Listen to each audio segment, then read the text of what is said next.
Hey guys, welcome back once again my YouTube channel. मैं हूं आसिफ और आपके लिए गए हैं फिर से एक नई वीडियो। इस वीडियो में हम लोग जानने वाले हैं डाइक्लोफिनेक सोडियम टैबलेट्स के बारे में, जो 50 mg आईपी के अंदर आती है। इसमें हम लोग जानकारी लेंगे डाइक्लोफिनेक सोडियम टैबलेट्स के बारे में, ठीक है। तो जानेंगे कि इसका उपयोग क्या होता है, इस टैबलेट को कैसे लिया जाता है, ठीक है। सिर दर्द में ये कितनी कारगर होती है, डाइक्लोफिनेक सोडियम टैबलेट कितनी प्रभावी है, बिना बुखार के डाइक्लोफिनेक सोडियम टैबलेट ले सकते हैं नहीं ले सकते हैं, ठीक है। ठंड लगकर बुखार आने पर कौन सी टैबलेट लें, इन सारी जानकारी हम लोग इसी वीडियो में कवर करेंगे, ठीक है। और संपूर्ण जानकारी देंगे आपको डाइक्लोफिनेक सोडियम टैबलेट्स के बारे में, जो 50 mg आईपी के अंदर आती है, ठीक है। तो चलिए गाइस स्टार्ट करते हैं, ठीक है। सो गाइस सबसे पहले हम लोग जानेंगे what is diclofenac sodium 50 mg tablet, कि डाइक्लोफिनेक सोडियम 50 mg टैबलेट क्या होती है। तो डाइक्लोफिनेक सोडियम 50 mg टैबलेट जो होती है, इसे non steroidal anti inflammatory drug होती है और मेडिसिन होती है, which is use to relieve pain and swelling inflammation. यानी कि ये जो मेडिसिन होती है ये हमारी काम आती है, किस लिए काम आती है, ये हमारी काम आती है गाइस कि जो हमारी जो non steroidal anti inflammatory drug है ये, ठीक है। और इसको मेडिसिन भी बोल सकते हैं, एनसेट्स के अंदर ये आती है, ठीक है। और ये यूज़ की जाती है जनरली किस लिए यूज़ की जाती है, दर्द के लिए यूज़ की जाती है, दर्द में रिलीफ देती है। अगर किसी को स्वेलिंग हो रखी है कहीं पे किसी जगह पे चोट लगने की वजह से किसी भी कारण से, तो वहाँ पे भी काफ़ी यूज़ की जाती है गाइस। अगर इस इन्फ्लेमेशन हो गया किसी को, यानी कहीं पे इन्फेक्शन वगैरह हो गया, तो वहाँ पे भी डाइक्लोफिनेक सोडियम 50 mg टैबलेट का इस्तेमाल किया जाता है गाइस। तो ये जो कई ब्रांड में ये आती है, ब्रांड नेम से कई सारे ब्रांड नेम के अंदर ये आती है डाइक्लोफिनेक सोडियम टैबलेट। ये काफ़ी यूज़फुल है, डॉक्टर्स द्वारा काफ़ी प्रेस्क्राइब की जाती है गाइस ये, और डॉक्टर्स इसको काफ़ी लिखते हैं, ठीक है। और ये जो काफ़ी अच्छी दवा है गाइस, कि किसी प्रकार का अगर दर्द हो रहा है, किसी को सूजन वगैरह हो रही है, या फिर इन्फेक्शन अगर हो गया है किसी भी वजह से, जैसे सर दर्द हो रहा है या माइग्रेन का दर्द भी हो रहा है, कोई भी दर्द अगर हो रहा है जो, तो उसमें ये काफ़ी लाभदायक होती है, ठीक है। जैसे हमारे यहाँ पे ब्रांड नेम के बारे में बात करेंगे, ब्रांड नेम के तो वोल्टेरन 50 mg, वोल्टेरन 50 mg, यानी यहाँ पे आप ऊपर इसको देख सकते हैं, इसका पैक है यहाँ पे दिखा रखा है वोल्टेरन 50 mg टैबलेट। गाइस ये इसका ब्रांड नेम है। और अगर इसको कंपोजिशन आपको देखनी है, कंपोजिशन सभी मेडिसिन की सेम होती है, बस ब्रांड नेम उनके अलग होते हैं। यहाँ पे आप देख सकते हैं diclofenac sodium tablet IP 50 mg, यानी कि इसके अंदर ये जो कंपोजिशन है ये डाइक्लोफेनेक सोडियम टैबलेट है। और ये IP का मतलब होता है कि ये इंडियन फार्माकोपिया के द्वारा बनाई गई है, ठीक है। इन सब की कंपोजिशन सेम होगी गाइस। देखिए यहाँ पे आप देख सकते हैं डाइक्लोफेनेक सोडियम टैबलेट, तो कंपोजिशन क्या है गाइस, सबके सेम है। Diclofenac sodium tablet IP 50 mg, इसके अंदर भी कंपोजिशन क्या होती है, बस इसकी कंपोजिशन थोड़ी सी अलग है। इसको 100 mg में बनाया जाता है, लेकिन ये भी इंडियन फार्माकोपिया के द्वारा बनाई जाती है। अब डाइक्लोफेनेक टैबलेट के बारे में जान सकते हैं गाइस, यहाँ पे डाइक्लोफेनेक लिखा हुआ है यहाँ पर। तो गाइस इन सब के क्या है, यहाँ पर आप देख सकते हैं, यहाँ पे इसका सिर्फ ब्रांड नेम अलग है, ठीक है। यहाँ पे आप देख सकते हैं इसका ब्रांड नेम अलग है। यहाँ पे वोल्टेरन है, यहाँ पे कोफेनेक 50 mg है, ठीक है। इसको जो भी आप बोल सकते हो, जो प्रोनाउंसिएशन आपका कोफेनेक कह सकते हैं, आप सोफेनेक से कह सकते हैं। ये काम सिप्ला के द्वारा बनाई जाती है, सिप्ला कंपनी इसको बनाती है। ये काफ़ी नामी कंपनी है गाइस, ठीक है। और सिप्ला कंपनी जो है इसको एक और नाम से बनाती है, इसका नाम वोल्टेरन 25 mg, यानी कि जो सिप्ला कंपनी है वो डाइक्लोफेनेक सोडियम टैबलेट को दो फॉर्म के अंदर बनाती है, एक 50 mg में बनाती है, एक 25 mg में बनाती है। जो 50 mg में बनाती है उसको कोफेनेक बोला जाता है, और जो 25 mg में बनाती है उसको वोल्टेरन बोला जाता है। ये जो कि ये कंपनी है सिप्ला, जो काफ़ी नामी कंपनी है गाइस, ठीक है, मेडिसिन कंपनी। आप इसको सर्च कर सकते हैं, गूगल पे मिल जाएगा आपको। सिप्ला एक और कम बनाती है, सिप्ला जो है ये मेडिसिन बनाती है diclofenac prolonged release tablet IP 100 mg के अंदर भी बनाती है। सिप्ला जो कंपनी है ये काफ़ी पुरानी कंपनी है, मैन्युफैक्चरिंग कंपनी है, काफ़ी अच्छी कंपनी का। इसकी दवाएं जो मार्केट के अंदर अवेलेबल है, काफ़ी ब्रांडेड कंपनी है, अच्छी दवाएं बनाती है गाइस, ठीक है। तो ये जो डाइक्लोफेनेक सोडियम टैबलेट है इसकी अलग अलग कंपोजिशन बनाती है। हम लोग 50 mg के अंदर पढ़ रहे थे, ऊपर लिखा हुआ 50 mg के अंदर हम लोग पढ़ रहे थे, लेकिन यहाँ पे ये जो कंपनी है ये 50 mg में बनाती है, 25 mg में भी बनाती है, और 100 mg में भी जो है डाइक्लोफेनेक सोडियम को बनाती है, ठीक है। अगर ये 50 mg में बनाती है तो इसको बोला जाता है कोफेनेक। अगर ये 25 mg के अंदर बनाती है तो इसको बोला जाता है वोल्टेरन 25। और अगर ये 100 mg के अंदर बनाती है उसको लिखा हुआ उसने रिएक्टेंट 100 SR, यानी कि SR, ठीक है। तो ये बनाई उसने। और वोवेरन D करके जो ब्रांड है, ये भी कंपोजिशन इसके अंदर सेम है। सबके अंदर डाइक्लोफेनेक सोडियम मिलेगा आपको 50 mg, 25 mg या फिर 100 mg के अंदर मिलेगा आपको कंपोजिशन, ठीक है। तो जो कंटेंट है वो सेम होगा, उसमें 50 mg 100 mg कंपोजिशन जो है इसकी जो क्वांटिटी वो ज़्यादा कम हो सकती है, बट इसका जो हमारा जो ड्रग है वो सेम होगा सबके अंदर, ठीक है, डाइक्लोफेनेक सोडियम। अब कंपनियाँ क्या करती हैं गाइस, कंपनी के अंदर जो कंपोजिशन होती है सेम होती है, बस ये कंपनी अपने ब्रांड नेम को अलग कर देती है। तो अभी आप मार्केट में अगर कभी दवा लेने जाएंगे तो आपको जो फार्मासिस्ट है या फिर जिस भी मेडिकल स्टोर से आप दवा खरीद रहे हैं वो अलग अलग कंपनी की आपको दवा देगा। आप उससे बोलेंगे ये तो मैंने दवा ली नहीं है कभी, ये दवा तो ये दूसरी दवा दे रहे हैं आप। तो गाइस सबके अंदर क्या होता है, कंपोजिशन सेम होती है, यानी दवा जो होती है, जो ड्रग होता है हमारा, जो काम करता है किसी बीमारी के अंदर वो सेम होता है। बस जो कंपनियां होती हैं वो अपनी कंपनियां जो होती हैं वो अलग अलग ब्रांड से उस प्रोडक्ट को बनाती हैं। जैसे आपने देखा सिप्ला जो होती है वो कोफेनेक करके बना रही है, रिएक्टिन करके बना रही है, वोल्टारेम 25 करके बना रही है। तो इसका ब्रांड नेम अलग है लेकिन कंपोजिशन सबके अंदर सेम है। ऐसी वोवेरन डी है तो ये ब्रांड नेम है, ठीक है। इसको नोवार्टिस कंपनी बनाती है, नोवार्टिस जो होती है डाइक्लोफेनेक सोडियम को बनाती है। इस कंपनी ने क्या अपने ब्रांड को दे रखा है वोवेरन डी, ये काफ़ी नामी है, ठीक है। कंपोजिशन सबके अंदर सेम मिलेगी। तो यहाँ पे जो ब्रांड्स नेम की बात हम लोग कर रहे हैं, यहाँ पे ब्रांड्स नेम अलग अलग हो सकते हैं, बाकी सबके अंदर कंपोजिशन जो होती है डाइक्लोफेनेक सोडियम होती है। अब वो 25 mg में भी हो सकती है, 50 mg में भी हो सकती है, 100 mg में भी हो सकती है गाइस, ठीक है। तो इसमें कोई घबराने वाली बात नहीं होती है, ठीक है। बस ये जानकारी आपके लिए होनी चाहिए आपको। यहाँ पे आपने देखा होगा मैंने यहाँ पे कुछ बोला नहीं है। तो गाइस क्या है ये कैटाफ्लेम, कैटाफ्लेम जो होती है ये एक्चुअल में डाइक्लोफेनेक सोडियम नहीं होती है। कैटाफ्लेम जो होती है वो डाइक्लोफेनेक पोटेशियम होती है, ठीक है। डाइक्लोफेनेक पोटेशियम होती है, ये भी इसी कैटेगरी की दवाई, ये भी एंटी इन्फ्लेमेटरी दवा है कि अगर किसी को इन्फेक्शन वगैरह हो गया, स्वेलिंग हो गई है, अगर किसी को पेन हो रहा है तो उसमें ये काफ़ी यूज़फुल होती है। ये भी मेडिसिन इसी काम आती है गाइस, ठीक है। तो ये डाइक्लोफेनेक पोटेशियम है, कैटाफिलम जो कैटाफिलम है वो डाइक्लोफेनेक पोटेशियम है, ठीक है। ये भी 50 mg, 25 mg, 100 mg के अंदर आती है, ठीक है। तो लेकिन हम लोग डिस्कस इस पे कर रहे हैं डाइक्लोफेनेक सोडियम 50 mg के बारे में डिस्कस कर रहे हैं, ठीक है। तो यहाँ पे इसकी कुछ ब्रांड्स नेम होगी। सेकंड में हम लोग डिस्कस करने वाले हैं यूजेस क्या क्या होते हैं इसके गाइस। इसके जो यूजेस होते हैं, ये जो हमारी जो मेडिसिन डाइक्लोफेनेक सोडियम ये कई कंडीशन में दी जाती है। जैसे अगर किसी को माइग्रेन का दर्द हो गया है, ठीक है, या फिर किसी को टेंशन की वजह से सर दर्द हो रहा है तो उस कंडीशन में डॉक्टर द्वारा प्रिस्क्राइब की जाती है। जॉइंट्स पेन्स क्या होते हैं गाइस, जॉइंट्स पेन आपको पता होगा कि जो घुटने के दर्द हो गए, कोहनियों के दर्द हो गए, उंगलियों के दर्द हो गए, ये सब होते हैं जॉइंट्स पेन के अंदर। तो जैसे जॉइंट्स पेन हमारा नी हो गया, नी यानी घुटनों का दर्द हो गया। हिप जॉइंट्स जो हो गई यानी कि हमारा जो कूल्हे का दर्द हो गया, जो कूल्हों के दर्द हो जाते हैं कई महिलाओं में या फिर मेल में, घुटनों के दर्द हो जाते हैं। शोल्डर यानी कि आपको पता है कंधों के दर्द होते हैं। एल्बो का मतलब होता है कोहनियों के दर्द, और रिस्ट का मतलब होता है कलाइयों के दर्द, किसी कलाइयों में बहुत दर्द होता है, अगर कोई काम करता है तो कलाइयों में जो है उसके बहुत दर्द होता है। एंकल का मतलब होते हैं उंगलियों के जो जोड़े होते हैं, जो उंगलियां होती हैं, उंगलियों के अंदर जो बीच में जॉइंट्स होते हैं उनमें दर्द होता है। यानी कुल मिलाकर जॉइंट्स के दर्द जो होते हैं उसमें भी ये डाइक्लोफेनेक सोडियम 50 mg या 25 mg या 100 mg दी जाती है, डॉक्टर द्वारा प्रिस्क्राइब की जाती है। काफ़ी अच्छी दवा होती है गाइस, काफ़ी ये यूज़फुल भी होती है, काफ़ी अच्छी दवाई है।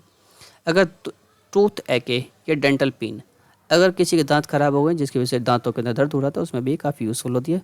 सॉर थ्रोट, गले के दर्द के अंदर भी काफ़ी दी जाती है डॉक्टर द्वारा।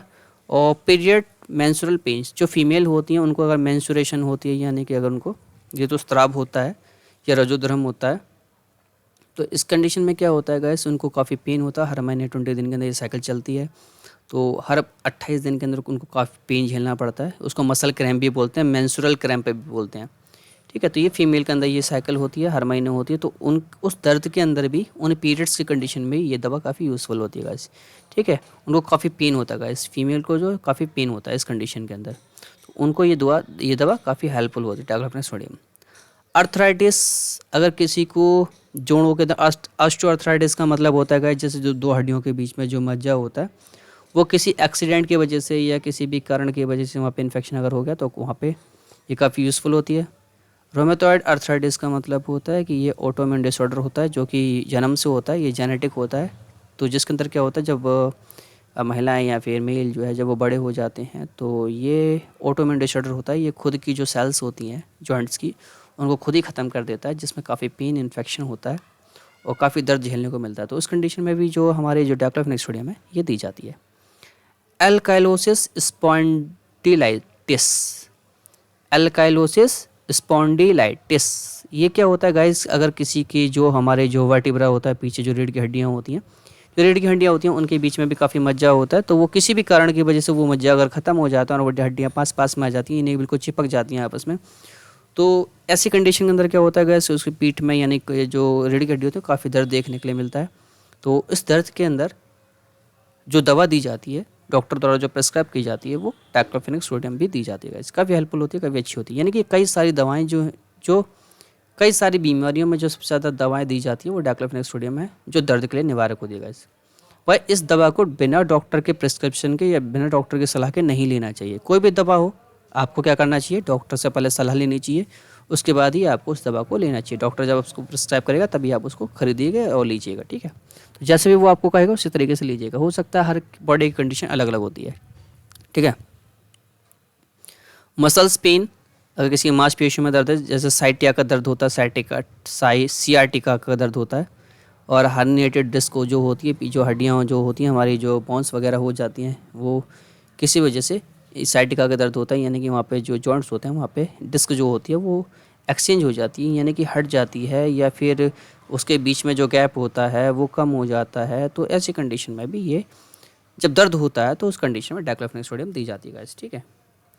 अब स्वेलिंग अगर किसी को होती है तो भी ये दी जाती है, सूजन वगैरह हो जाती है, किसी को रेडनेस अगर हो जाती है, ये काफ़ी अच्छी मेडिसिन है गाइस, बहुत पुरानी मेडिसिन है, काफ़ी अच्छी मेडिसिन। स्वेलिंग सूजन के लिए, रेडनेस यानी लाल लाल अगर हो जाता है, और स्टिफनेस यानी किसी की मांसपेशियों में किसी चोट की वजह से या सर्जरी की वजह से स्टिफनेस आ गई है, यानी सख्त हो गई है, तो यानी स्वेलिंग हो गई है, रेडनेस हो गई है, या फिर स्टिफनेस का मतलब होता है सख्त हो गई है, टांगें मुड़ नहीं रही हैं, कुछ भी हो रहा है, तो ऐसी कंडीशन में जो है आपको डाइक्लोफेनेक सोडियम दी जाती है, ठीक है।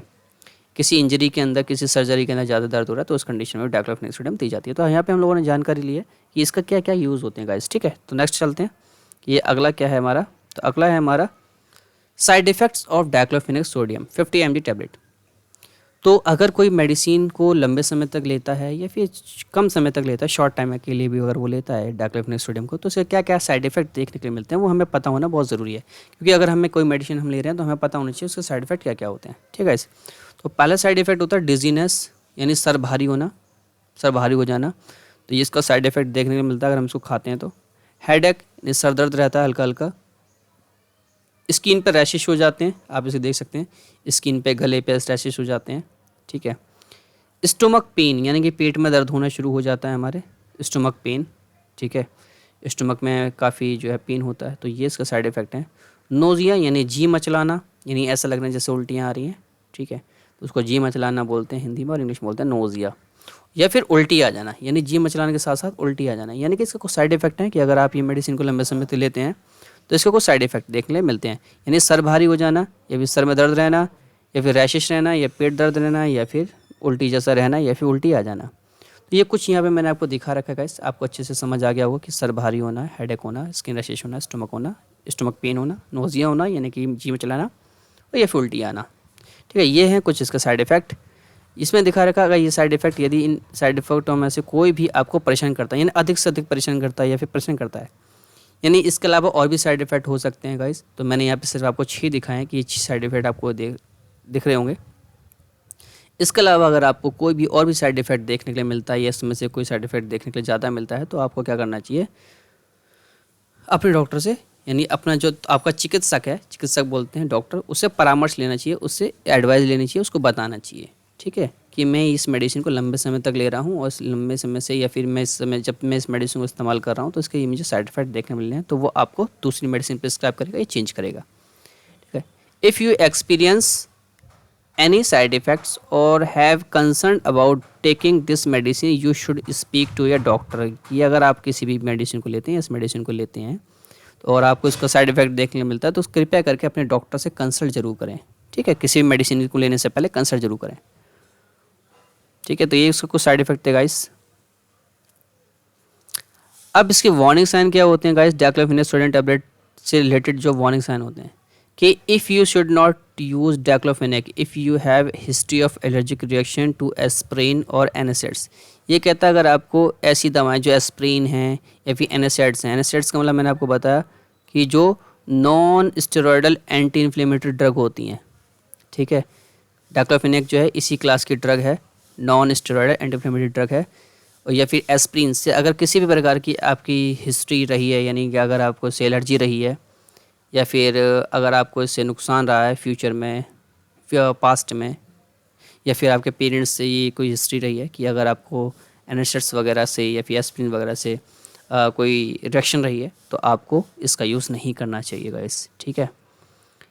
Diclofenac can increase your risk of fatal heart attack और स्ट्रोक। ये डाइक्लोफेनेक जो होता है, अगर ये इसको लंबे समय तक अगर आप लेते हैं या हाई डोज में अगर आप लेते हैं तो ये हमारा जो हार्ट होता है, हार्ट अटैक की जो कंडीशन होती है उसको बढ़ा देता है या स्ट्रोक आ सकता है किसी भी पर्सन को। तो यानी ये कंडीशन बन सकती है अगर डाइक्लोफेनेक सोडियम का इस्तेमाल हम लंबे समय तक करते हैं। ठीक है, specially if use it long term, लंबे समय तक करते हैं and take a high dose, और ज़्यादा डोज में लेते हैं तो ऐसा हो सकता है, किसी को हार्ट अटैक आ सकता है, जानलेवा हो सकता है हार्ट अटैक या स्ट्रोक आ सकता है। यू हैव हार्ट डिजीज़, और अगर किसी को दिल की बीमारी है तो उस कंडीशन में इसको नहीं लेना चाहिए। Do not use this medicine just before और आफ्टर हार्ट बाईपास सर्जरी। अगर किसी पर्सन की बाईपास सर्जरी हुई है हार्ट की, ठीक है, बाईपास सर्जरी का मतलब आप जानते हो कॉर्नरी आर्टरी बाईपास सर्जरी होती है एक, ठीक है, इसको CABG भी बोलते हैं। तो ये अगर किसी की सर्जरी हुई है, किसी के हार्ट के अंदर कॉर्नरी आर्टरी बाईपास सर्जरी अगर हुई है, तो ऐसी कंडीशन के अंदर इससे पहले, यानी कि दर्द इस अगर ये हुई है सर्जरी, तो सर्जरी से पहले भी इसका मेडिसिन का इस्तेमाल नहीं करना चाहिए। जैसे कि मैंने आपको बोला कि अगर आप हार्ट की बीमार, अगर किसी पर्सन को हार्ट की बीमारी है आपको नहीं, किसी भी पर्सन को हार्ट की बीमारी है तो उसको ये नहीं लेना चाहिए। या फिर किसी की सर्जरी हुई है, सर्जरी से पहले सर्जरी के बाद भी दर्द के रूप में इसको नहीं लेना चाहिए, क्योंकि हार्ट के अंदर ये काफ़ी हानिकारक हो सकती है, वार्निंग साइन इसके। ठीक है, डाइक्लोफेनेक में आल्सो कॉज स्टोमक और इंटेस्टिनल ब्लीडिंग। मैं आपको बोला जैसे कि non steroid anti inflammatory drug जो होती हैं, एस्प्रिन, इस क्लास की जो ड्रग होती हैं, ये ज़्यादातर क्या करती हैं, हमारे स्टोमक में या फिर इंटेस्टाइन के ना ब्लीडिंग करना शुरू कर देती हैं। ठीक है, विच कैन बी फैटल, जो कि एक जानलेवा हो सकता है। This condition can occur without warning while you are using this medicine specially in older adults. अगर आप इस कंडीशन में आपको देते हैं, अगर जो भी एडल्ट्स होते हैं या फिर जो बूढ़े लोग होते हैं, तो इस मेडिसिन को लेने से पहले आपको वार्निंग साइन जरूर पढ़ना चाहिए। ठीक है, क्योंकि हो सकता है यहाँ जानलेवा हो जाए। और पहली चीज़ तो ये है कि इस क्लास की जो ड्रग्स होती हैं उनकी वजह से हमें इंटेस्टिनल ब्लीडिंग और स्टमक पेन या स्टमक ब्लीडिंग भी देखने के लिए मिलती है। एस्प्रिन के भी काफ़ी सारे रिएक्शन होते हैं जो देखने के लिए मिलते हैं। रिएक्शन का मतलब ये होता है कि इसके ये वार्निंग साइन है कि लंबे समय तक लेने से किसी को स्टोमक ब्लीडिंग या फिर इंटेस्टिनल ब्लीडिंग हो सकती है गाइस। ठीक है, होती भी है, एस्प्रिन से भी होती है, डाइक्लोफेनेक से भी हो सकती है, क्योंकि ये जो मेडिसिन होती है गाइस, ये प्रोस्टाग्लैंडिन जो हमारी बॉडी के अंदर जो बनते हैं हमारे, ठीक है, तो ऑटोकॉइड्स, तो इन उनका काम होता है जब वो बनते हैं हमारी बॉडी के अंदर ऑटोकॉइड्स, तो जैसे प्रोस्टाग्लैंडिन हो गया, तो जब वो ऑटोकॉइड्स बनता है तो वो बॉडी के अंदर जाता है, रिसेप्टर बाइंड करता है, दर्द देता है, दर्द यानी पेन बनाता है या फिर सूजन वगैरह बनाता है। तो ये जो मेडिसिन होती है, ये प्रोस्टाग्लैंडिन जो हमारी बॉडी में बन रहा है उसके इफेक्ट को रोक देती है, उसको रोक देती है। जब उसको रोक देती है तो दर्द और जो सूजन होती है वो अपने आप कम हो जाती है। तो ऐसी कंडीशन में भी ये दी जाती है, बट कंडीशन ऐसी हो सकती है, किसी और इंटेस्टिनल ब्लीडिंग भी हो सकती है गाइस, क्योंकि यहाँ पे रिसेप्टर्स होते हैं। अगर वहाँ प्रोस्टाग्लैंडिन को रोक दिया जाएगा तो वहाँ ब्लीडिंग के चांसेस ज़्यादा होते हैं। वहाँ पे रिसेप्टर बने होते हैं, रिसेप्टर होते हैं, उनका अपना एक अलग काम होता है गाइस। वो फिजियोलॉजिकली, अगर किसी भी फिजियोलॉजिकली फंक्शन को आप छेड़ेंगे किसी मेडिसिन की वजह से तो ब्लीडिंग होगी। ठीक है, तो ये इसका कुछ वार्निंग साइन है, थोड़ा देख के इसको लेना चाहिए, और बिना डॉक्टर की एडवाइस के तो बिल्कुल ही ना लें।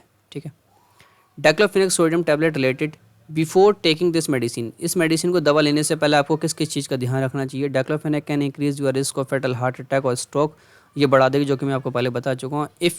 Even if you don't have any risk factor, ठीक है, लंबे समय तक नहीं लेना चाहिए। Do not use this medicine before और आफ्टर हार्ट बाईपास सर्जरी, जो कि मैं आपको पहले बता चुका हूँ कि नहीं लेना चाहिए आपको। अगर किसी की बाईपास सर्जरी हुई है तो उससे पहले भी, सर्जरी से पहले और सर्जरी के बाद नहीं लेना चाहिए। ये भी मैंने आपको बता दिया कि डाइक्लोफेनेक में also cause stomach and intestinal bleeding, यानी कि इससे आपको पेट में जो ब्लीडिंग हो सकती है, खून आ सकता है। ये भी इंटेस्टिनल ब्लीडिंग का मतलब होता है कि आपको मल के द्वारा खून आ सकता है। ठीक है, ये जानलेवा भी हो सकता है। This condition can occur without warning while you are using this medicine, especially in older adults. You should not use diclofenac if you are allergic to it. अगर आपको इससे एलर्जी है तो आपको इस्तेमाल नहीं करना चाहिए। और even if you have had an asthma attack, अगर आप अस्थमा अटैक आ चुका है या फिर सीवियर एलर्जिक रिएक्शन है तो आपको इसका इस्तेमाल नहीं करना चाहिए। आफ्टर टेकिंग एस्प्रिन और एनेस्टेटिक्स, यानी कि हो सकता है कि आपको अस्थमा अटैक भी आ जाए। अगर किसी को अस्थमा अटैक आ चुका है तो उसको नहीं लेना चाहिए, और अगर किसी को एलर्जिक रिएक्शन है उसको भी नहीं लेना चाहिए। या फिर ऐसा भी हो सकता है किसी को, इस पर्सन को इस दवा को यूज़ करने से अस्थमा अटैक भी आ सकता है या एलर्जी रिएक्शन भी देखने के लिए मिल सकती है। जैसे मैंने आपको पीछे बताया कि इसका साइड इफेक्ट देखने को मिलता है, रैशेस वगैरह हो जाते हैं। ठीक है, सॉरी। एंड आगे बढ़ते हैं। Do not use Cambia to treat a cluster headache. Cambia एक मेडिसिन होती है, इसका इस्तेमाल ज़्यादा दर्द के लिए इस्तेमाल, ज़्यादा सभी दर्द का इस्तेमाल नहीं किया जाता है। Do not use Zipsor if you are allergic to beef और बीफ प्रोटीन। और जिप्सर भी जो होती है इसकी एक ब्रांड नेम अलग होती है, ठीक है। इसकी डाइक्लोफेनेक सोडियम की ब्रांड है ये भी, और कैम्बिया भी ब्रांड है। तो जो कैम्बिया होती है इसको ज़्यादा सभी दवाओं, सभी दर्द के लिए जो क्लस्टर ऑफ हेडेक होते हैं, सभी सर दर्द में इसमें इस्तेमाल नहीं करना चाहिए। जिप्सर जो होती है इसको एलर्जिक रिएक्शन अगर किसी पर्सन को बीफ से या बीफ प्रोटीन से एलर्जिक रिएक्शन है तो उसको भी इस ब्रांड का इस्तेमाल नहीं करना चाहिए। ये भी डाइक्लोफेनेक की ब्रांड होती है, ठीक है। Make sure this medicine is safe for you. हमेशा श्योर करना चाहिए कि ये मेडिसिन आपके लिए सेफ़ है या नहीं है। और tell your doctor if you have, अगर उसको इस्तेमाल करते हैं तो आपको अपने डॉक्टर को बताना चाहिए। कब बताना चाहिए? अगर किसी पर्सन को हार्ट डिजीज़ है या फिर हाई ब्लड प्रेशर है, ये मैं आपको पहले बता चुका हूँ। अगर किसी को अल्सर है, यानी पेट में जो अल्सर होते हैं, ब्लीडिंग हो चुकी होती है पहले से स्टमक के अंदर, उस कंडीशन में भी आपको बताना चाहिए, अपने डॉक्टर को कंसल्ट करना चाहिए यूज़ कर रहे हैं तो। अगर आपको अस्थमा है तो भी आपको डॉक्टर को कंसल्ट करना चाहिए, बताना चाहिए पहले, ये आपके मेडिसिन लेने से पहले की चीज़ें हैं। अगर आपको लीवर या किडनी डिजीज़ है तब भी आपको पहले ही अपने डॉक्टर को कंसल्ट करके बताना चाहिए, अगर आपको डॉक्टर ये मेडिसिन लिख रहा है तो। इफ़ यू स्मोक, अगर आप स्मोक करते हैं, स्मोक की वजह से अगर आपको पता है कि अस्थमा वगैरह हो सकता है, तो यानी अस्थमा कंडीशन में, एलर्जिक कंडीशन में, या फिर आपको अल्सर वगैरह है, ब्लीडिंग हो रखी है स्टमक के अंदर, तो इस कंडीशन में आप इसका इस्तेमाल कर सकते हैं, ठीक है guys. Diclofenac can affect evolutions. Diclofenac जो होती है वो एवोल्यूशन को अफेक्ट कर देती है, जो कि मसल स्क्रीम के अंदर इस्तेमाल की जाती है। तो it may be harder to get pregnant while you are using this medicine. तो अगर कोई महिला प्रेग्नेंट है तो उस कंडीशन के अंदर भी डाइक्लोफेनेक सोडियम का इस्तेमाल नहीं करना चाहिए, क्योंकि वो उसके लिए मे बी फेटल हो सकती है। उसके लिए नहीं हो सकती, लेकिन उसके जो बेबी होता है उसके लिए मे बी फेटल यानी खतरनाक हो सकती है, जानलेवा हो सकती है उस बच्चे के लिए।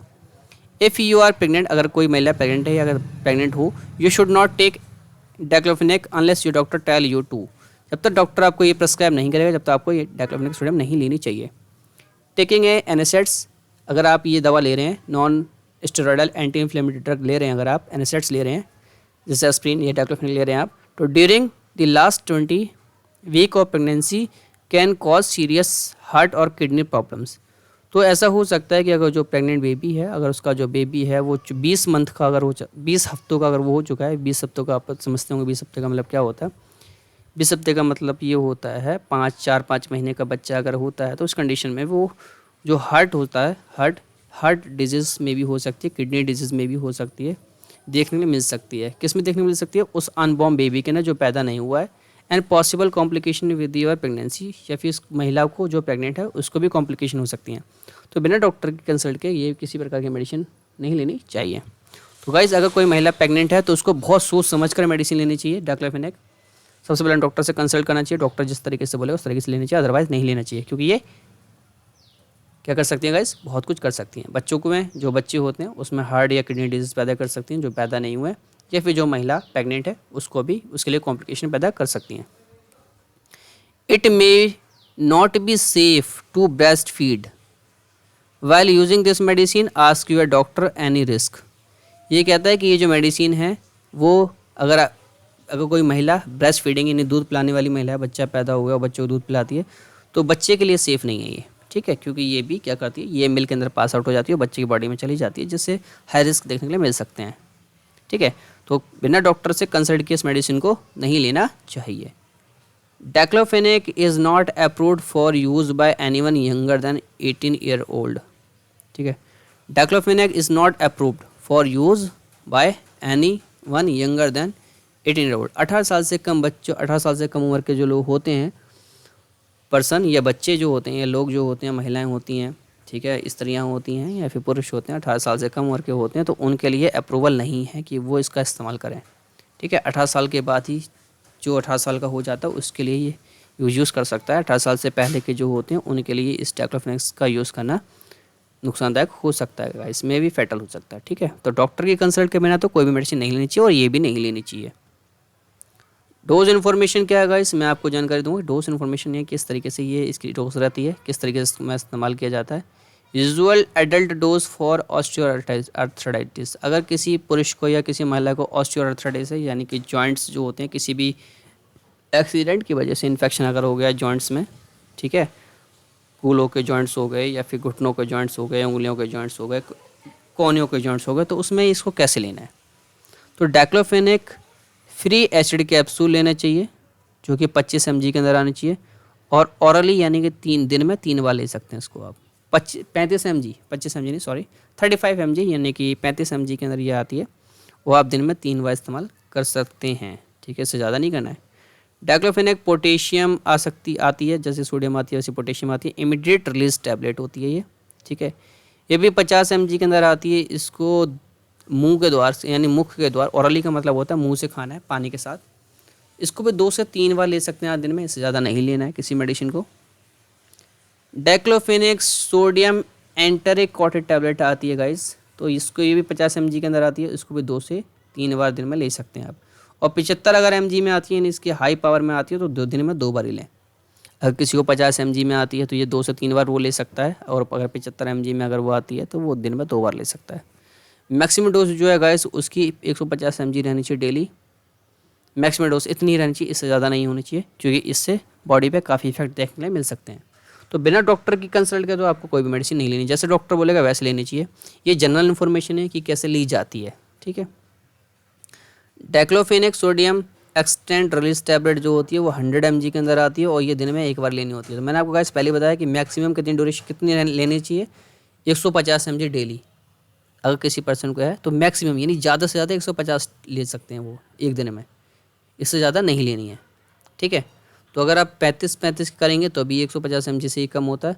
अगर 50 mg की आप 2 से 3 बार बोलेंगे तो ये भी 150 mg तक होता है दिन में। एक दिन में 150 mg ले सकते हैं। अगर 50 mg है, यहाँ पर मैंने आपको बोला, ऊपर बोला नीचे बोला, सेम टू सेम है। अगर आप 2 से 3 बार लेते हैं ये दिन में, तो 2 बार लेंगे तो 100 mg हो जाएगा दिन के अंदर, और 3 बार लेंगे तो 150 mg हो जाएगा। और अगर 75 mg की टैबलेट है तो आप इसको 2 बार लेंगे खाली, यानी 75 और 75 अगर 2 बार लेंगे तो 150 mg हो जाएगा। यानी कि आपको मैक्सिमम कितनी लेनी है, एक दिन में 150 mg लेनी है। ठीक है, ठीक है। और अगर आप 100 mg की है, अगर कोई टैबलेट 100 mg की है तो वो दिन में सिर्फ एक ही बार लेनी है। ठीक है, और ये इस्तेमाल किस में दी जाती है, for the relief of sign and symptom of osteoarthritis. तो जो ऑस्टियोआर्थराइटिस के अंदर जो साइन एंड सिम्टम देखने के लिए मिल रहे हैं उसके अंदर ये दवा दी जाती है गाइस, इससे ज़्यादा नहीं देनी चाहिए। तो सेकंड बढ़ते हैं,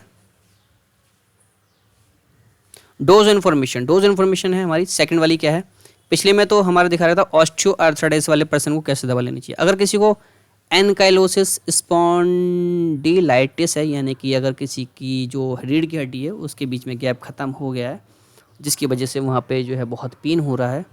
ठीक है, तो उस कंडीशन के अंदर जो डाइक्लोफेनेक सोडियम एंटेरिक कॉटेड टैबलेट होती है, ठीक है, ये एक डिले रिलीज टैबलेट होती है, यानी लंबे समय तक चलती है, आराम से ये खुलती है, लंबे समय तक ये चलती है। ठीक है, तो ऐसी कंडीशन में क्या करना चाहिए guys, 25 mg hourly 4 times a day, यानी 4 टाइम्स ए डे, यानी कि दिन में 4 बार ले सकते हैं आप इस दवा को, लेकिन वो जो दवा होगी वो 25 mg के अंदर होनी चाहिए। ठीक है, and additional 25 mg dose may be administer at a bedtime. अगर आपको एडिशनल जोड़ना है तो आपको 25 mg ले लेनी चाहिए सोते समय में, सब जब सोने वाले वो होते हैं आप सोने से पहले। यानी कि अगर आप 25 mg 4 बार लेंगे और फिर 25 mg एक और डोज अगर एडिशनल अगर आप लेते हैं तो ये आपके 5 डोज हो गई। ठीक है, तो 25 mg की 4 डोज का मतलब होता है 100 mg और 25 mg एक्स्ट्रा, यानी कि 125 mg पर डे आप इस दवा को ले सकते हैं। इससे ज़्यादा आप क्या कर सकते हैं, इससे ज़्यादा आप इस दवा को ले नहीं सकते हैं। ठीक है, तो इसकी डोज जो रहेगी वो एक दिन में 125 mg रहेगी। और इसका यूज़ कैसे किया था, acute and long term use in the relief of sign and symptom of ankylosing spondylitis के अंदर ये दिया जाता है। जो भी इसके साइन और सिम्टम होते हैं लॉन्ग टर्म में देखने के लिए मिलते हैं, या फिर एक्यूट सिम्टम जो देखने मिलते हैं साइन सिम्टम, उसमें इसका इस्तेमाल किया जाता है। लेकिन गाइस आपको ध्यान रखना है कि आपको 125 mg पर डे से ज़्यादा नहीं लेनी है। ठीक है, इससे कमी लेनी है, काफ़ी ठीक रहेगी आपके लिए, लेकिन इससे ज़्यादा नहीं लेनी है। या फिर आप डॉक्टर के प्रेस्क्रिप्शन जो भी डॉक्टर बोला है जिस तरीके से वैसे लेनी चाहिए। अगर किसी पर्सन को डिसमेनोरिया हो गया है गाइस, ठीक है, तो इस कंडीशन में डाइक्लोफेनेक पोटेशियम जो इमीडिएट रिलीज टैबलेट होती है इसको 50 mg लेना, वही दिन में 3 बार या 2 बार, 2 से 3 बार, यानी 150 mg से ज़्यादा नहीं होनी चाहिए ये, या फिर 125 mg से ज़्यादा नहीं होनी चाहिए। और इनिशियल इसकी जो डोज रहेगी गाइस वो 100 mg ले सकते हैं आप स्टार्टिंग में। ठीक है, initial dose of 100 mg orally मुँह से लेनी है दवा से। ठीक है, and bye 50 mg oral doses may be provided better relief for some patient। लेकिन कुछ पेशेंट ऐसे होते हैं जिसमें 100 mg नहीं लेंगे आप, तो 50 mg भी अगर आप ले लेते हैं डोज पहले, तो 50 mg टैबलेट जो डोज की होती है वो भी काफ़ी इफेक्टिव होती है कुछ पेशेंट के अंदर। Initiate treatment upon appearance of the first symptom. तो जितने भी इस बीमारी के अंदर जो भी सिम्टम होते हैं, तो ये जो ट्रीटमेंट होता है इन बीमारी का, तो वो पहले सिम्टम के बेस पे होता है and continue for few days, कुछ दिनों तक ये चलता है। तो ये वही है, इसका यूज़ क्या है गाइस, इसका गाइस यही यूज़ है, जितनी मेडिसिन ऊपर दे रखे हैं डाइक्लोफेनेक पोटेशियम लिमिटेड, ये भी दूसरे ब्रांड है, इसमें बस सोडियम की जगह पोटेशियम है। तो इसका भी काम होता है, साइन सिम्टम होते हैं प्राइमरी डिसमेनोरिया जो होता है उसके सिम्टम में रिलीफ देने के लिए, ठीक है। अगर किसी पर्सन को रेमेटॉइड अर्थराइटिस हो गया, यानी कि जोड़ों के अंदर दर्द हो गया है, ऑटोइम्यून डिसऑर्डर हो गया जिसकी वजह से सूजन वगैरह हो रही है घुटनों में या फिर कोनियों में, किसी भी जॉइंट्स में अगर हो रही है, ऑटोइम्यून डिसऑर्डर है, खुद से हो जाती है, खुद की सेल खुद ही को मारती हैं, जिससे सूजन वगैरह होती है और दर्द भी होता है। तो इस कंडीशन में आपको मेडिसिन कैसे लेनी चाहिए, आपको diclofenac potassium immediate release tablet अगर जो आती है मार्केट के अंदर, वो 50 mg, वो 3 से 4 बार, यानी कि आपको 150 mg से ज़्यादा नहीं लेनी, 3 बार लें, काफ़ी अच्छी होती है। और डाइक्लोफेनेक सोडियम एंटेरिकोटेड टैबलेट आती है, ये भी डिले रिलीज टैबलेट होती है, इसको भी आपको दिन में 3 से 4 बार, यहाँ पे लिखा हुआ है 50 mg में आती है, 50 mg में 50 mg में आती है, और इसको खानी है 3 से 4 बार, लेकिन आपको 3 बार लेनी है, यानी कि टोटल मार के एक दिन में 150 mg से ज़्यादा नहीं होनी चाहिए, ठीक है। और अगर 75 mg की टैबलेट है आपकी, तो दिन में 2 बार ही खाएँ खाली, यानी मैक्सिमम डोज क्या रहेगा 225 mg डेली, ये, लेकिन आपको क्या करना है 150 से ज़्यादा डोज नहीं लेनी है, ठीक है। आपको कोशिश करनी है कि एक दिन में जो अगर जो अभी आपकी जो कंपोजिशन है, जो भी स्ट्रेंथ है मेडिसिन की, अगर आपके 50 mg है तो दिन में 3 बार लें, 75 mg है तो दिन में 2 बार लें, और 25 mg है तो दिन में 4 बार ले सकते हैं। तो इस स्ट्रेंथ में यूज़ करें, ठीक है guys. Diclofenac sodium extend release tablet जो होती है 100 mg orally once a day, अगर 100 mg की अगर आती है, 100 mg की अगर वो आती है दिन में 1 बार लें, 100 mg की अगर आती है दिन में 2 बार लें, ज़्यादा से ज़्यादा 2 बार लें, इससे ज़्यादा नहीं लेनी चाहिए, यानी कि आपको 50 150 mg या 200 mg से ज़्यादा नहीं लेनी है, ठीक है। This would be for the rare patient in whom the benefit outweigh the clinical risk, और हो सकता है आपको रिस्क भी हो जाए तो कोशिश करें कि 175 mg से एक दिन में इतनी डोज से ज़्यादा ना लें, यानी कि टोटल डोज मिला के एक दिन में 175 mg होनी चाहिए, ठीक है। अगर आपकी गोली 25 mg की है तो दिन में 4 बार लें, 5 बार लें, ज़्यादा से ज़्यादा 5 बार बस। अगर आपकी गोली 50 mg की है तो दिन में 3 बार लें, आपकी गोली अगर 100 mg की है तो दिन में 2 बार ले सकते हैं या फिर एक ही बार लें। तो ये हैं आपकी डोसेज इन्फॉर्मेशन, ठीक है गाइस। और इसका भी यूज़ क्या होता है रूमेटॉइड अर्थराइटिस में। Usual adult dose for migraine, migraine में इसको कैसे इस्तेमाल कर सकते हैं, तो माइग्रेन में हमारा डाइक्लोफेनेक सोडियम है, वैसे डाइक्लोफेनेक पोटेशियम है, यहाँ पे लिखा हुआ है। औरल सॉल्यूशन आते हैं इसके पैकेट्स के, 50 mg का होता है एक पैकेट, औरली वंस, यानी एक बार इस्तेमाल करना है। अगर किसी को माइग्रेन का दर्द है तो उस कंडीशन में सिर्फ एक बार इस्तेमाल करना है। तो अलग अलग बीमारी के अंदर, अलग अलग सर दर्द के अंदर अलग अलग डोज इन्फॉर्मेशन होती है, तो इसका खास ध्यान हमें रखना है, और आपको भी रखना गाइस, क्योंकि आपको मेडिसिन लेनी है जिसको भी दिक्कत है, अदरवाइज जिसको इन्फॉर्मेशन लेनी है वो तो ले ही रहा है। This drug is not indicated for the prophylactic therapy of migraine और for use in cluster of headaches, यानी कि सर दर्द जो होते हैं कई तरह के, उसमें नहीं लेना है, या फिर अगर प्रोफाइलेटिक थेरेपी ऑफ माइग्रेन, यानी किसी भी कंडीशन में माइग्रेन अगर हो गया तो ज़्यादा इस्तेमाल नहीं करनी है। इसके कुछ सेफ्टी एंड एफिकेसी जो होती है वो सेकंड डोज की जो होती है नॉट एस्टेब्लिश्ड, क्योंकि इसकी जो एफिकेसी होती है फर्स्ट डोज की तो होती है लेकिन सेकंड डोज की नहीं होती है। यानी माइग्रेन के अंदर पहला डोज जो होता है वो काफ़ी इफेक्टिव होता है, लेकिन सेकंड डोज जो होता है उसकी सेफ्टी एफिकेसी नहीं होती है, यानी कि वो पक्का नहीं होता है, उससे कोई साइड इफेक्ट भी हो सकता है मे बी। तो इसको कोशिश करना चाहिए कि आपको जो ये दवा है वो पहली डोज में ही लें या ज़्यादा ना लें, ठीक है, क्योंकि हर दवा को ज़्यादा अगर आप लेंगे तो आपको दिक्कत ही होगी।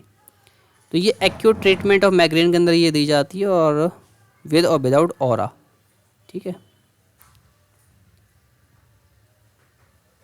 डोज फॉर पेन, अगर किसी को खाली नॉर्मल पेन हो रहा है उसमें कैसे लेनी है, ओरल लेनी है। ओरल क्या क्या ले सकते हैं हम, डाइक्लोफेनेक पोटेशियम लिक्विड ले सकते हैं, कैप्सूल आती है, कैप्सूल फॉर्म में डाइक्लोफेनेक फ्री एसिड कैप्सूल आते हैं हमारे, diclofenac potassium immediate release tablet आती है, ठीक है। ये 3 तरह की डाइक्लोफेनेक आती है, सोडियम फॉर्म में भी आती है। तो अगर ये diclofenac potassium liquid field capsule आते हैं तो 25 mg है तो 4 बार लें। वही मैंने जैसा कि आपको डोज बताई कि अगर बस दिन में 150 से 175 डोज से ज़्यादा नहीं होनी चाहिए सारी मिलाकर। अगर 25 mg है तो 4 बार ले सकते हैं, यानी 100 mg हो जाएगा एक दिन में। 18 mg है या 35 mg, तो 3 वाला ले सकते हैं। ये भी हमारा 150 और 175 mg से कम रहेगा, कम ही लेनी, ज़्यादा नहीं लेनी। 50 mg औरली है, एक टैबलेट 50 mg की, तो दिन में 3 वाले ले सकते हैं, तो 150 mg हो जाएगा, इससे ज़्यादा नहीं लेनी है। अगर इनिशियल डोज आपको पहली डोज अगर लेनी है तो 100 mg ले सकते हैं, उसके बाद अगली डोज जो होगी वो 50 mg होगी, ठीक है। यानी टोटल हमारे कितने mg होने चाहिए, 150 mg होनी चाहिए, इससे ज़्यादा नहीं लेनी है किसी पेशेंट को। अगर आप पेरेंट्रल इसको लेते हैं, यानी पेरेंट्रल अगर ये डाइक्लोफेनेक सोडियम में पोटेशियम दी जाती है तो वो इंजेक्शन के द्वारा दी जाती है इंट्रावीनस। तो इंट्रावीनस जब वो दी जाती है तो 37.5 mg intravenous bolus over 15 second average 6 hour as needed for the pen.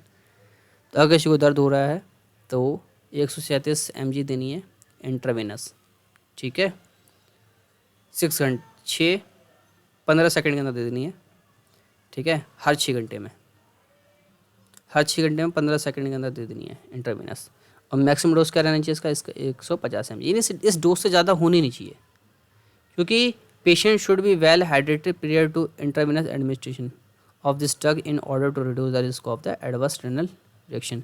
ये कहता है अगर किसी को किडनी रिएक्शन ना हो, यानी कि रेनल रिएक्शंस यानी किडनी में जो रिएक्शन वगैरह हो जाती है किसी इस दवा को लेने की वजह से, तो अगर आपको उसको रिएक्शन को रोकना है तो कोशिश ये करनी है कि अगर आप इस इंजेक्शन को दे रहे हैं, डाइक्लोफेनेक सोडियम पोटेशियम इंजेक्शन वगैरह दे रहे हैं, एडमिनिस्टर कर रहे हैं, तो उससे पहले जो पर्सन होना चाहिए वो वेल हाइड्रेटेड होना चाहिए, उसकी बॉडी में वाटर की कमी नहीं होनी चाहिए, ठीक है गाइज।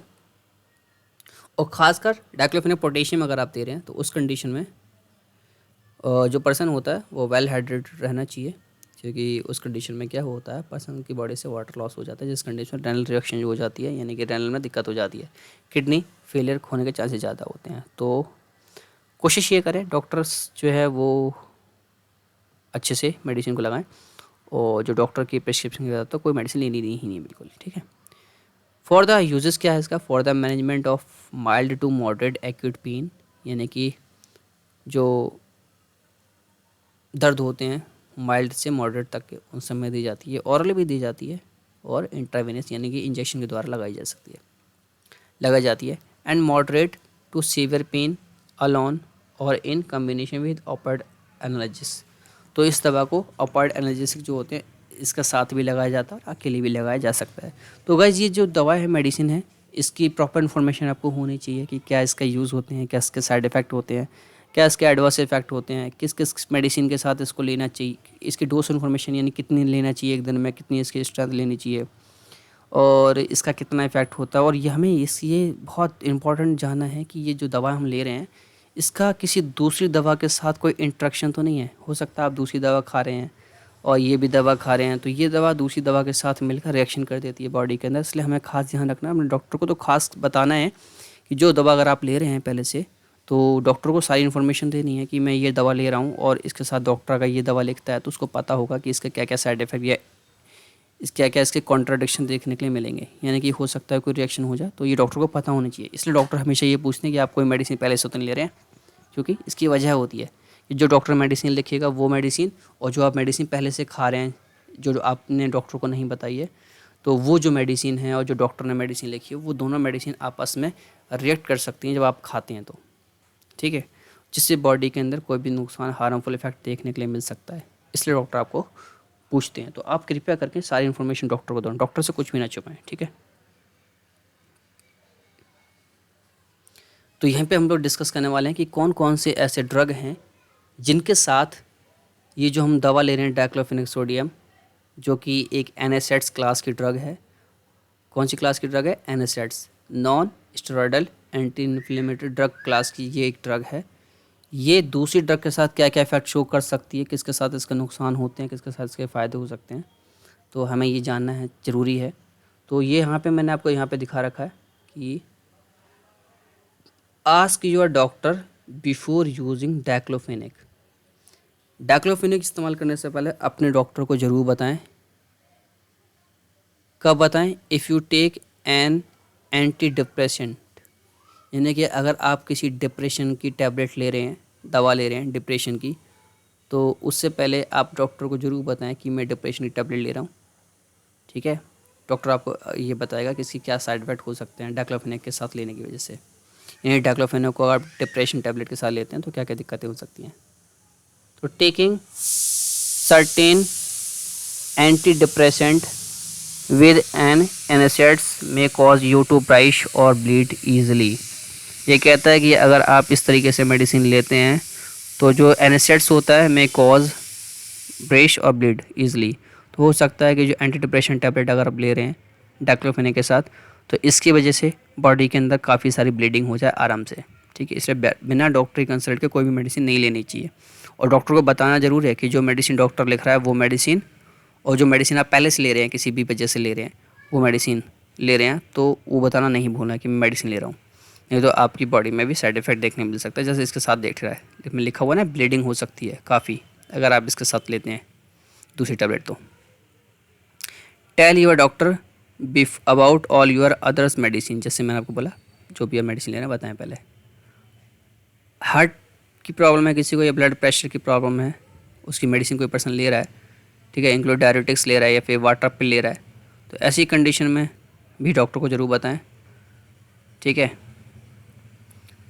कुछ ऐसी चीज़ें आती हैं जैसे आर्थ्रोटैक, डाइक्लोफेनेक जो मेडिसिन इसकी एक फॉर्म है, फ्लैक्टर आती है, पेनिसिड आती है, सोलरेज आती है, वोल्टेरन आती है, जेल आते हैं।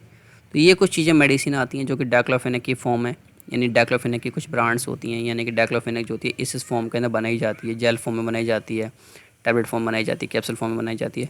तो अगर आप हार्ट के पेशेंट है या ब्लड वीक के पेशेंट है तो आपको इस बात का ध्यान रखना है कि आपको ये जो मेडिसिन है ये इसके साथ इंटैक्ट ना कर जाए, इसका काफ़ी ध्यान रखना है आपको। ठीक है, मेडिसिन लेने से पहले। तो कोशिश है आपको ये बात समझ में आ गई होगी कि मेडिसिन लेने से पहले हमें हर डाइक्लोफेनेक की जो फॉर्म्स होती हैं उनके बारे में पहले से ही पता होना चाहिए। ठीक है, कि उसके साइड इफ़ेक्ट देखने के लिए मिल सकते हैं, ड्रग की इंट्रैक्शन हो सकती है अगर आप दूसरी दवा ले रहे हैं। तो अगर ब्लड थिनर ले रहे हैं, कोई पर्सन ब्लड थिनर ले रहा है, जैसे बारफ्रीन ले रहा है, बारफ्रीन एक मेडिसिन होती है ब्लड थिनर होती है, पतला करती है खून को, या फिर कोई पर्सन कोमाडीन ले रहा है, या फिर कोई पर्सन जेनोटोविन ले रहा है, तो ये जो तीनों मेडिसिन होती हैं ये खून को पतला करती हैं। तो इस कंडीशन के अंदर भी हमें एनास्टेटिक का इस्तेमाल नहीं करना चाहिए, उससे ब्लीडिंग हो जाती है।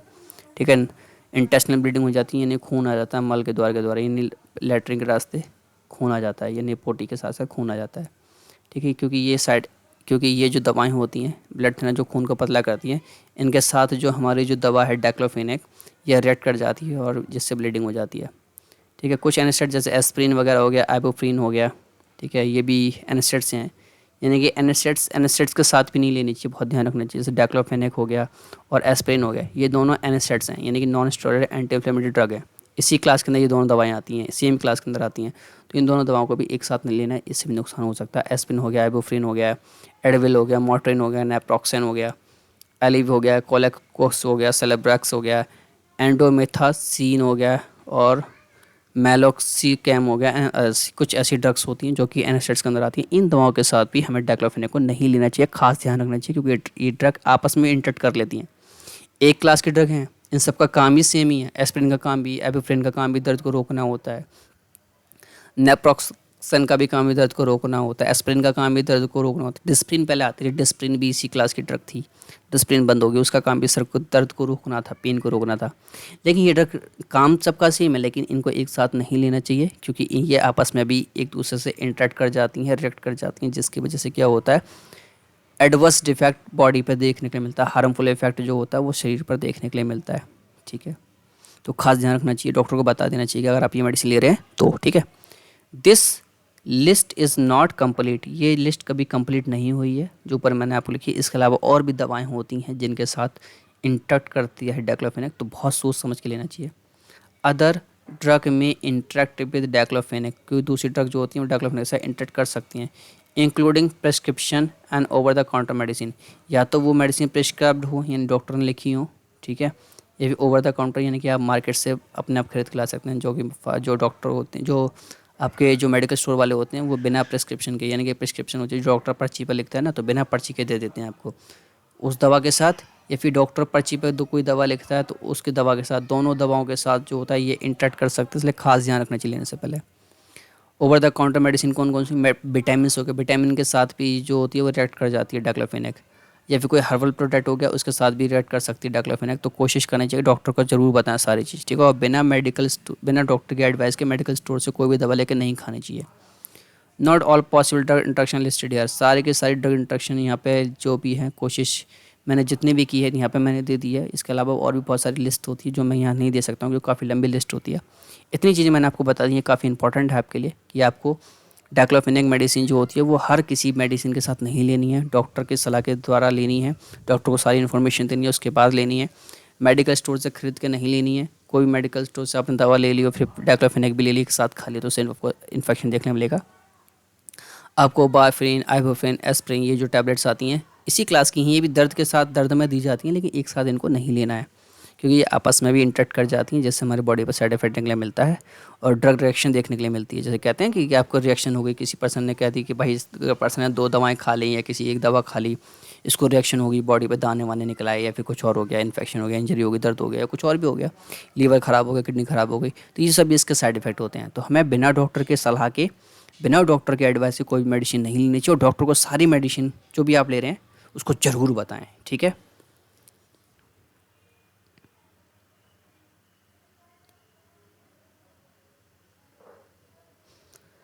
तो इस लेक्चर को हम यहीं ख़त्म करते हैं। Thanks for watching. आपने इस लेक्चर को पूरा देखा इसके लिए आपका बहुत बहुत थैंक्स, धन्यवाद। तो कृपया अगर आपको ये लेक्चर पसंद आया तो सब्सक्राइब कीजिए, लाइक कीजिए, कमेंट कीजिए, शेयर कीजिए अपने दोस्तों के साथ ताकि उनको भी इस प्रकार की इन्फॉर्मेशन रहे कि भाई जो मेडिसिन होती है वो किसी भी हर मेडिसिन के साथ नहीं लेनी है और किस तरीके से लेनी है, क्या तरीका है, किस तरीके से लेनी है, कितनी लेनी है, क्या डोज रहना चाहिए मेडिसिन का, ठीक है, किस किस मेडिसिन के साथ नहीं लेनी चाहिए, किस तरीके से खाना चाहिए, पानी से खाना चाहिए कि इन्फेक्शन या फिर इंजेक्शन लगवाना चाहिए, ये सारी चीज़ों की जानकारी हम इस चैनल पर देते हैं। तो मेरे दोस्तों के साथ शेयर कीजिए, ठीक है, लाइक कीजिए, सब्सक्राइब कीजिए, कमेंट कीजिए, कोशिश करवाइए ज़्यादा से ज़्यादा सब्सक्राइब हो जाए, लाइक हो जाए, कमेंट हो जाए, शेयर हो जाए ताकि हम लोग जो है इस चैनल पे मोटिवेशन रहे और इसी तरीके से अच्छी अच्छी वीडियो आपके लिए बनाते रहें, ठीक है। तो मिलते हैं आपको फिर से एक नई वीडियो के अंदर, तब तक के लिए हमें इजाज़त दीजिए, ठीक है। फिर से एक नई वीडियो लेके आऊँगा मैं आपके लिए, तब तक के लिए टाटा, bye bye, see you and channel को सब्सक्राइब जरूर कर लेना, ठीक है। Thank you so much.